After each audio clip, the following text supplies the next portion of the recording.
C'est la partie invisible de la guerre, où l'on se tire dessus à coups de virus informatiques ou logiciels espions. La guerre en Ukraine est devenue un conflit hybride qui se joue à la fois sur le terrain, mais aussi derrière des ordinateurs. Tim Karpensky est l'un des cybercombattants les plus actifs. Pour s'attaquer un maximum à la Russie, il crée une communauté de cyberactivistes ukrainiens. Notre but principal, c'est de viser les personnalités politiques et les organisations militaires pour récolter des données.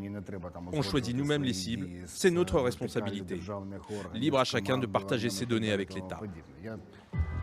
Des hackers qui travaillent en collaboration avec le gouvernement et l'armée informatique à la demande du président Zelensky. Ici, vous êtes dans l'un de nos centres de cyberdéfense. Exceptionnellement, l'établissement nous ouvre ses portes dans un lieu tenu secret.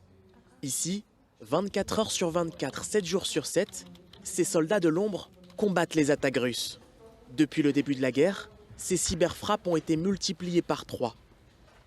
Vous pouvez voir, plus de la moitié de ces attaques visent les institutions publiques, les entreprises d'État, les ministères ou les agences gouvernementales. Grâce à l'aide des hackers indépendants, l'Ukraine résiste et a même déjoué des attaques numériques d'envergure. On a par exemple évité une attaque d'une grande ampleur sur notre réseau électrique. Sans ça, plus d'1,5 million de personnes se seraient retrouvées sans courant pendant longtemps.